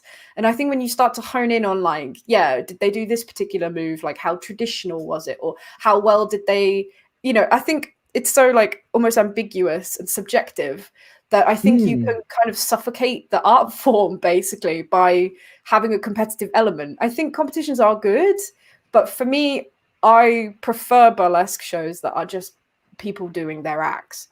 What I'm hearing is that burlesque is exactly like board games in another way, because, there's quite a bit of diversity in burlesque. And, if you were to say, okay, what's the best board game? That's a ridiculous competition. Who cares about that? But if you say, what's the best game for families to play together, for this particular audience. Okay, you've got the Spiel des Jahres, then that works. Okay, if you've got a more strategic game, you've got the Kenner Spiel des Jahres, that's a decent thing. Or you've got, okay, let's talk about, you need to break it down before you can start comparing things more meaningfully. And so, yeah, we've got Jess who says, I would not want to be in a competitive burlesque show. I know there are some people who felt the same about pole dancing because it is so personal there. And maybe that level of artistry and expression is what you're after, rather than the technical, do these things work? So an interesting thing is there is the London Burlesque Festival. And I think only the last, it's online now, which again, I haven't engaged with, but a few years before that, it used to just be burlesque, and they've worked out now, they've broken it down into sections. So you have they're really fun themes. They're like horror and kind of tattoo kind of performers. Then they did like a pop culture video game one, which I went to because obviously I wanted to just check out all the different people. They had like traditional showgirls. They had up and coming, and it was really fun to see burlesque broken into different groups. And similar with board games, yeah, it's like, oh, what kind of performer do you want to see? Like, what kind of acts do you like? Do you want gore, or do you want comedy, or do you want someone who's an amazing dancer? And it's like that happens in burlesque, where you start to kind of categorize things, which again I think can suffocate, but it helps other people, explain and describe the type of performance that they do. So, Jess says, if it's about women's empowerment in a man's world, and I don't think performers ought to be competing, I'm on Avis. It sounds good if performers just complement each other and make it a great show. I agree. I mean, I don't think it's just for women, though. I mean, not only non-binary, but, men can do burlesque. And I don't like the fact that I don't like the term boylesque so much, because I like to be like, yeah, it is just burlesque is for anyone. I agree. And what I think is interesting, because I work in cycling, and it always makes me laugh that I'm working so hard in an industry that this doesn't support women, or, has the trappings of misogyny. And burlesque is kind of a flip, where it's just very kind of toxic for men. And it doesn't allow them, or again, with non-binary, it doesn't allow them, or people assume the word just means women when you say burlesque. And it happens in cycling, where I have to write women cycling when I'm talking about women cycling, when actually I should be able to just say cycling. But you have to use these terms to allow people to understand what you're talking about. Oh my gosh, gender is such a big thing.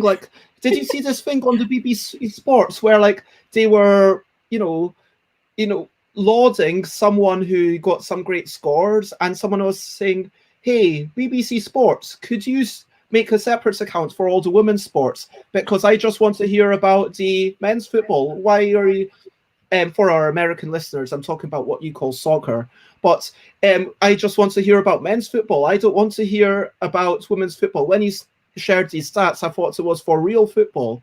And it's like, what I mean, why? And I'm glad to see that there were lots of people who came up against that comment. I didn't have to write anything. Honestly, I don't know if I would have even wanted to start with someone writing that. But people saying, hey, this is all for all sports. Why should it not be on the BBC Sports Twitter? And yeah, that's ridiculous. It should be just everyone, and celebrate the men and the women and non-binary people and everyone just doing these amazing things. I guess even board games, getting into the comparing, board games are a bit male-dominated, but I just want to give a massive, massive shout-out to Elizabeth Hargrave, who I don't know if you've heard of them. No.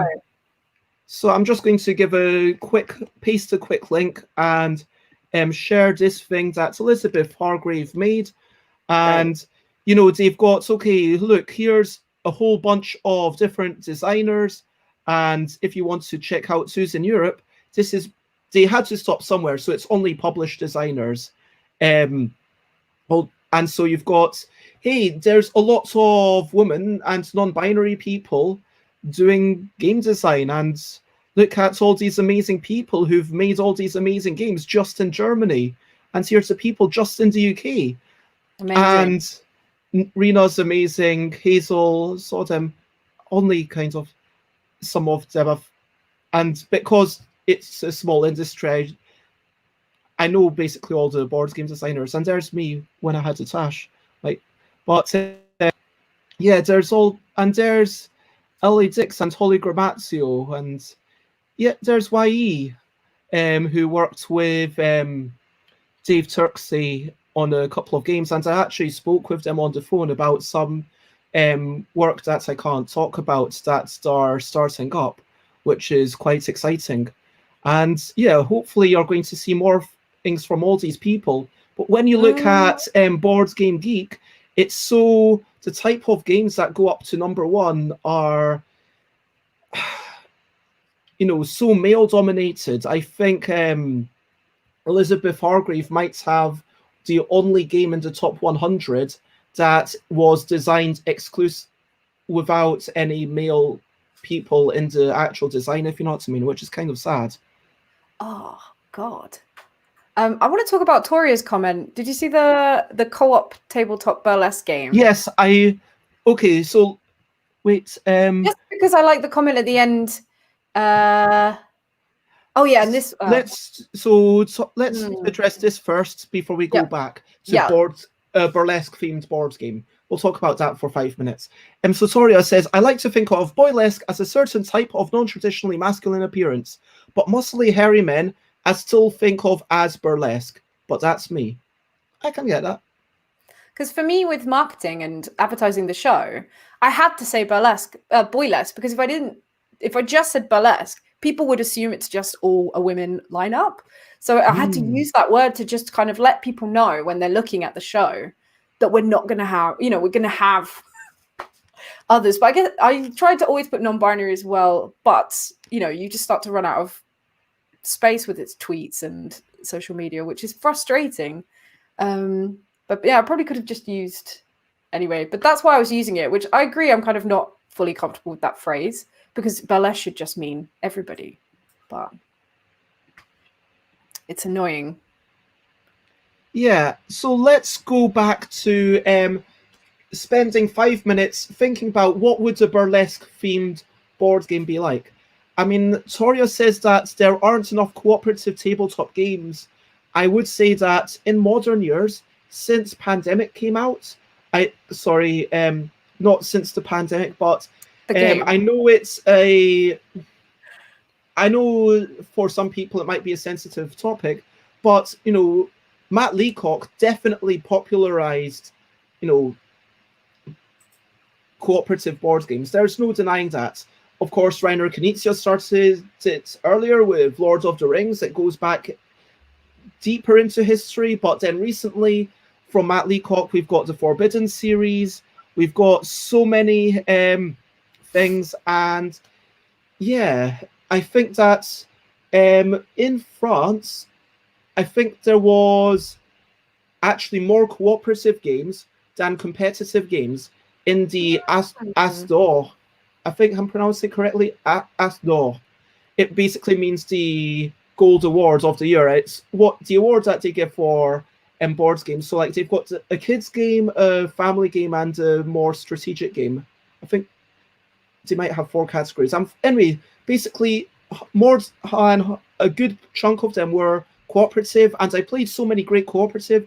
The winner of the kids game was a cooperative thing where you're building dreams together, and then it's basically about, it's a really weird thing to describe. You've got these clouds, and then you've got to cover up other things, and it's about working out, okay, I need to cover up all the evil nightmare things, but how big a cloud do I need? I need to have the smallest cloud that covers up the nightmare, but if any of the nightmare is still showing, then you kind of lose points. Does that make sense? That's interesting. And then the best game that I played there was called Team Tower, which is this thing that I was totally going to buy, but then I realized, hey, I was going to buy it for my birthday, but then wasn't going to be able to play it. But in Team Tower, everyone's got a rope, so it's for like about 5 to 12 people. So you can see why I didn't buy it, maybe. But everyone's got a rope, and then on the center of this thing that all these ropes are attached to is a square with a little grappling hook type thing, and then you use the grappling hook to pick up these blocks that have holes in them, and you are trying to put up all these blocks into a tower. And it requires you all to talk together, to cooperate, and it's super lovely. And also team-based games, you know, there's something lovely about team-based games, but sure, cooperative games, I'm going to agree. Because I think if we made it a cooperative game, does that mean you could play it on your own? Yeah, I mean, generally most cooperative games, unless you have some sort of communication limitation, like obviously Hanabi, or some games like Escape the Temple, you know, you kind of need other people to be working in that real-time aspect. Because I like the idea that just the idea that you could play it on your own, just because I find that really interesting, kind of. But I wonder, if you'd need to work with other people to play. So what if? So you talked about kind of adding things to your routine. So what if, like, this is the theme that you need to get to? Like, these are the cards of. Would you have like cards of what's hot and how things score? Yeah, because I wonder if it would be a bit like Cards Against Humanity in a way, like you have all these different things, and you would pull maybe first is the show theme. So, okay, everybody, we're going to do a show about, I don't know, horror, I guess, or pop culture things in pop culture. And then so you're all working on making a routine that fits that. Like I used to do shows, and it was kind of really interesting because they'd pick a theme. So, and then I'd have to make a routine to fit the theme for these nights. But the best one they did was The Night Circus, which is a really great book. So what's the obstacle? Is it like your personal energy? Is it like practice time? Is it maybe building up a thing based on the budget? Because everyone's got limited money and maybe limited loads and resources. Is it about building your outfit from a limited wardrobe? Yeah, so if you get a theme and then you maybe already have items that you get allocated at the beginning, but then you could try and pull for more outfits, or buy outfits, and then you'd need to. Oh, do you know? It reminds me of those like video board games. There was one where you had to get ready for a party and you would play like a VHS tape.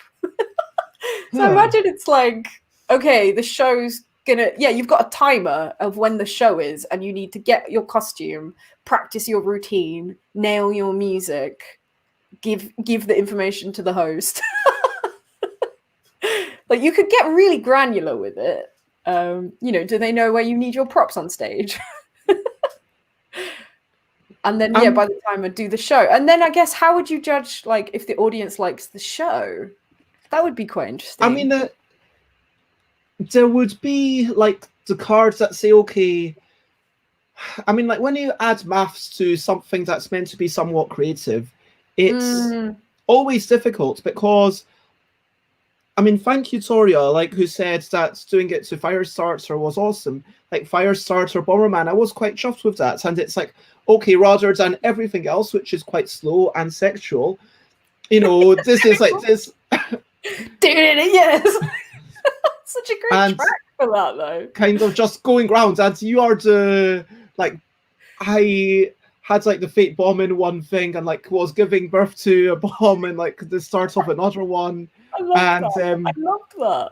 Like, it's like this manic bombing person, like just bombing everyone. I'm like going to set fire to everyone. So would you have like having that sort of thing, like when that's going to appeal or not appeal to people differently?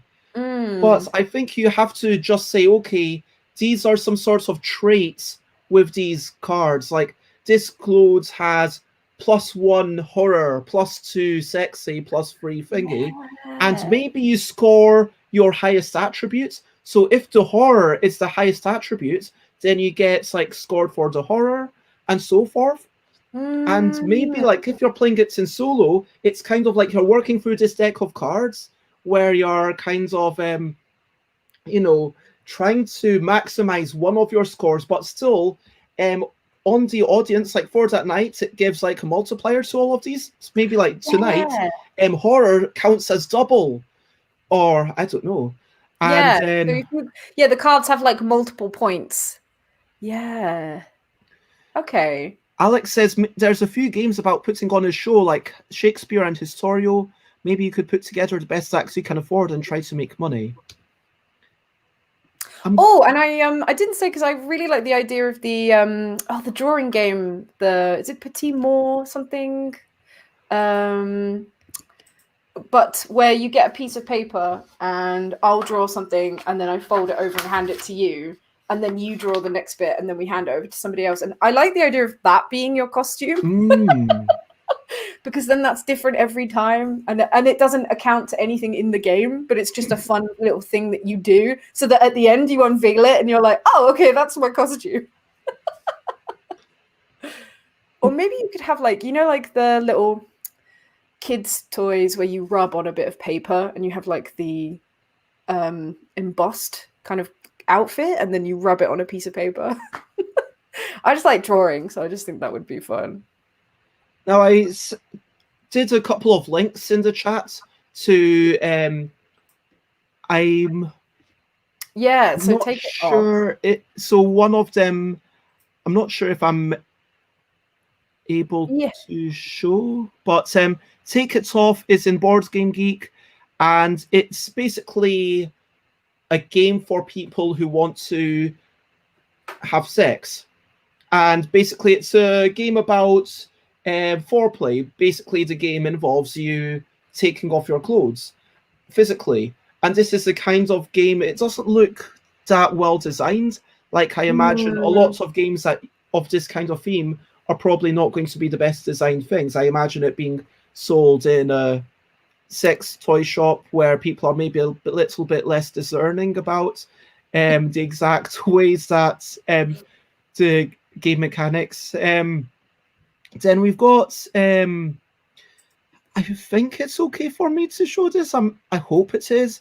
Like, I'm not... Because this looks pretty interesting, this game.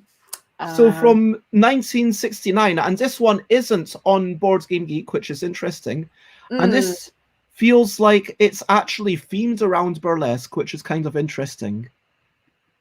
Yeah, it's really interesting, that card. Yeah, the Take It Off. Starring you and the gang. 2 to 6 players. So then there's the cutie. So the kind of routine, the characters are already created. And I guess maybe you have to match. Performance time from 1/4 of an hour to 1 hour, depending on how quickly performers disrobe. It's fun. It looks fun. You are allowed to say sex. You're just not allowed to go into more details. I just don't want people talking about positions and stuff. Yeah, that's where I draw the line. I've decided that's where the line is. You know. Allowed to say it.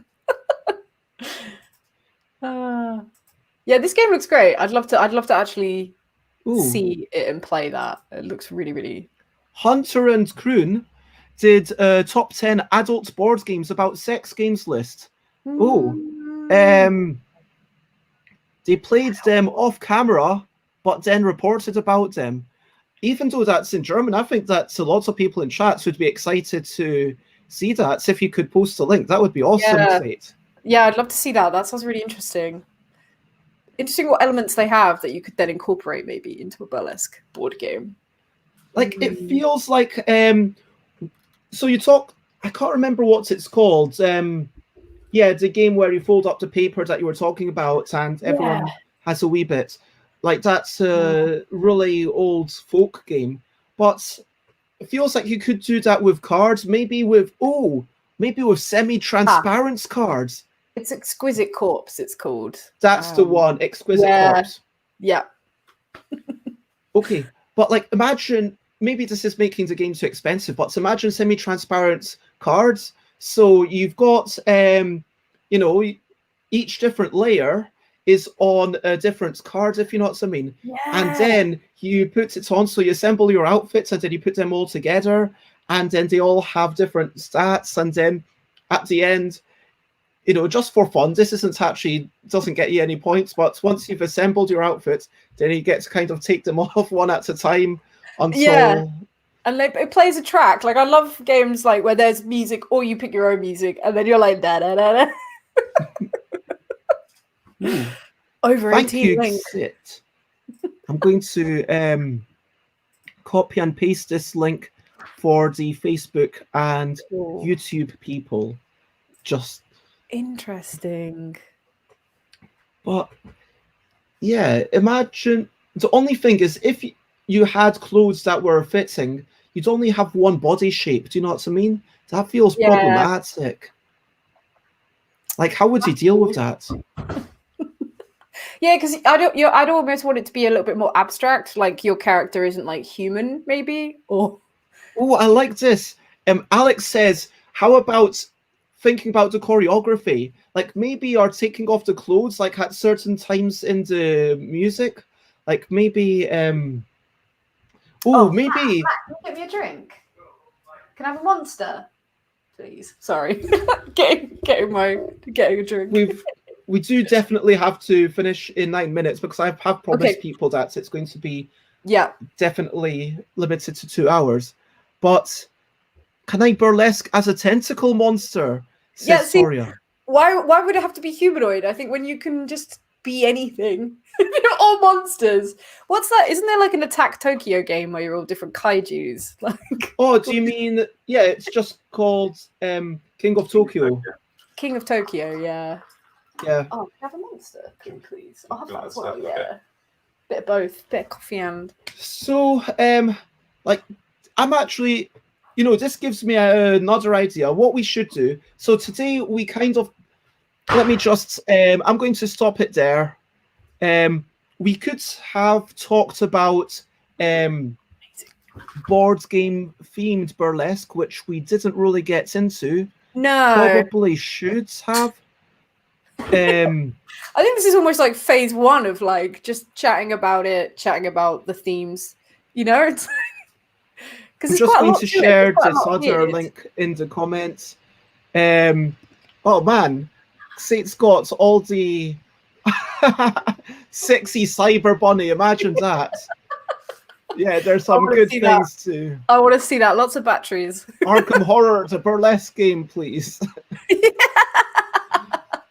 But we need to recap. I'm very sorry, everyone, but you know what we should do? At some point, we should have let's just spend a morning. Like back in the day, I used to do it on my own, which was kind of fun because people were watching. But I really love just having someone else on, like, at least most of the times of the week, because especially now in this day and age, you know what I mean? It feels like a bit more interaction. Yeah, but what we should do is like brainstorm a burlesque game and then actually make it. Yeah.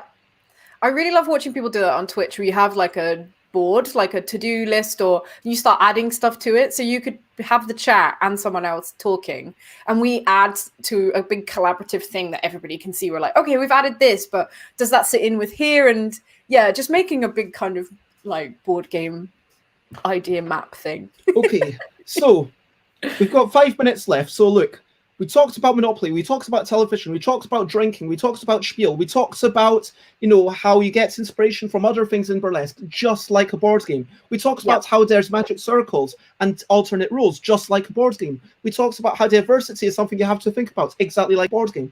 We started making up a board game themed around burlesque, but, you know, that might be something that if you're up for it, we could continue on a future show, maybe in a month. Yes, I'd love to it has been lovely. If you want to check me out, I'm stuffbeds.com, stuffbeds.com, twitter.com/stuffbeds, I share all sorts of things, instagram.com/stuffbeds, twitch.tv/stuffbeds, I stream every day at 10 a.m. UK time, youtube.com/c/stuffbeds. If you want to watch the old episodes from longer than 2 weeks away, you need to go there. Stuffbeds.com/discord. Please go there. It's to chat about the show afterwards, or if you want to have design chat. Also, there's a channel called Cat Chat, where everyone is encouraged to paste pictures of cats, but only pictures that either you drew or you took the pictures of. Don't go on the internet like taking other people's pictures and putting, like, don't do that. Right. Yeah, your own pictures of cats. Yeah, fair. Yeah, fair. And so I want to I will put in Alex's links quickly again. And yeah, if you want to follow me on Twitch, I'm going to be streaming. I'm really excited. Next week, Tuesday night, 7:30 p.m. UK time. I'm going. So on the UK government skills assessment website, it told me that I should be a tour guide. So I've decided to do a digital ghost tour of my hometown, Colchester. I'm going to be on Google Maps and I'm going to go around different areas like where I grew up and tell ghost stories. And I also shared a call out to Colchester friends who've shared their ghost stories with me. So I'm going to be telling their ghost stories as well, as alongside telling like historical facts about it's Britain's oldest recorded town. So it's going to be a digital Google Maps ghost tour Tuesday night. And Thursday night, I'm doing Jackbox games with my friend Jenny, who runs the London Bike Kitchen.